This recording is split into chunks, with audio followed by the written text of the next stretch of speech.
Now I have another guy. He wants to convert. So I told him, you have to convert. You have to be in a Jewish community. I said, you live next to a Jewish community? He says, the nearest to me, Jewish people next to me, is a few hundred miles away. So I have to travel somewhere. I can't. I have to move somewhere else. So, Rabotai, listen to the story. I'm telling you, for the last week, I'm repeating this story in my head 1,000 times. I can't believe this happened. Now, this guy travels over 3,000 miles. 3,000 miles, moves his whole family. Wife, 6 kids. Not so easy. 3,000 miles to go to a Jewish community. That alone, already half the group is gone. Half the us already, okay, I'm going to stay non-Jewish, leave me alone.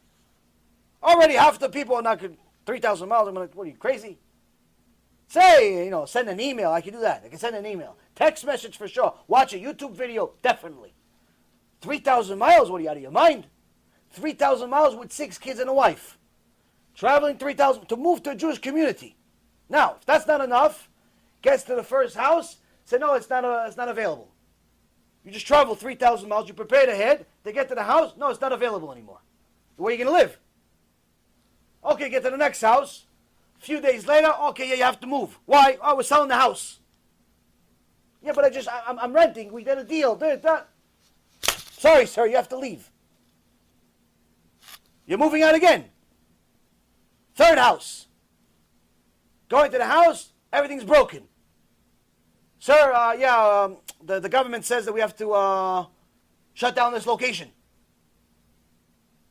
In a month and a half, 2 months, maybe 4 or 5 houses. Now you're thinking this is all bad, right? You're thinking this is all bad. I got you. You're thinking this is all bad. Wait till you see the end. Finally, he gets to the last house. Last house, decent house, okay house. Not the house that he wants to stay in, not the house that he plans to stay in, but it's livable. Until they found a house that's long and lasting. But as you would have it, since they haven't worked in so long, money is gone. That's what happens in life. When you're not a kid and you don't work, there's no money. That's how life actually happens, by the way. Like, it doesn't just appear. So now, money ran out. Traveled 3,000 miles, moved to 5 different houses, all that stuff. Money is going out. And he tells this friend of his, who's the landlord, he says, listen, I'm sorry, but I don't think I'm going to be able to stay here any longer because I can't afford the place. I can't afford the place. Now, this friend, this landlord, he became friends just in the last 2 weeks. He's Jewish. And his friend tells him, listen, don't worry about it. Just stay here. When's that shiur? When's that shiur Torah that you told me about? When's that shiur Torah that you told me about that we went to last week? He says, oh, it's Sunday, 9 o'clock. He said, let's go to that shiur. Just stay in the house. Don't worry about the house, though. Let's just go to that shiur. So now he brings a Jew to a shiur Torah. They're sitting in a shiur Torah. And some rabbi from New York that lives in Florida now happens to look like me. Talks about a few things. One of the things he talks about is intermarriage. And guess what? It's the first time in the Jew's life he's ever heard that intermarriage is not allowed. It's the first time in a Jew's life that he ever realized what kind of mess he's in. Now just think about it this way. HaKadosh Baruch Hu took a non-Jew that wants to be a Jew and his family and 6 kids over 3,000 miles from one coast to the next, torture them for a month and a half, 2 months, house to house to house to house, as if they're going bar hopping. House to house to house. Why? So they could finally end up in one house that has a Jew in it. So they could tell the Jew, maybe you want to come to the shiur Torah. And the Jew says, you know what, maybe I should. And he goes to the shiur Torah and he finds out, Ishtabach Shemo La'ad, it's not too late, I can still do tshuva. But I have to change now. That may seem like punishment at first, traveling all these miles away, going from house to house. But by the way, Rabotai, all of this happened last week. For anyone who hasn't caught on yet. The reality is, Rabotai, that HaKadosh Baruch Hu cares enough about each and every one of us that He's literally goes through so much trouble, if you will, just to make sure that every single one of you has an opportunity to do tshuva.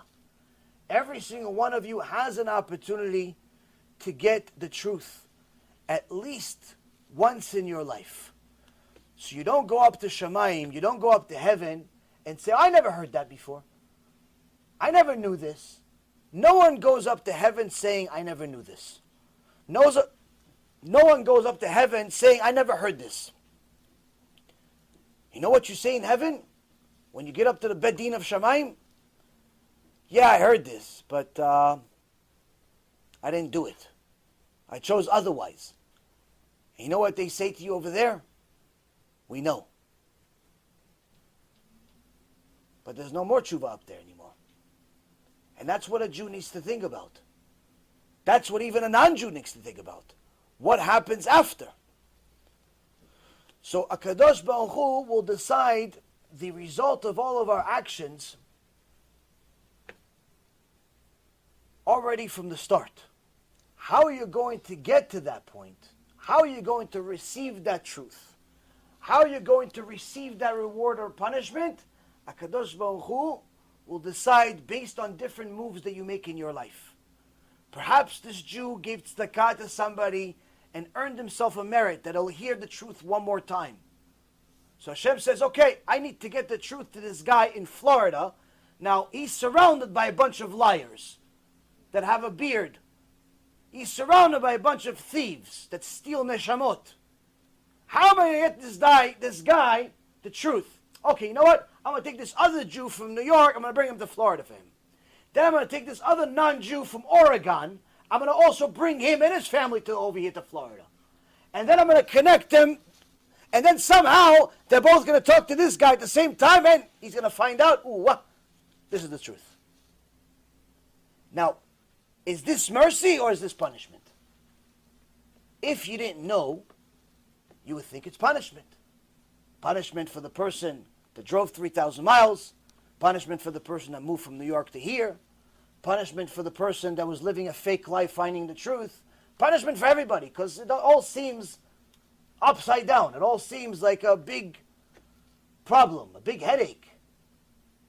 But when a person considers what happens after this life and who's the one that's running the world, you see how all of these difficulties, all of these tribulations are literally the ultimate version of mercy that Hashem has.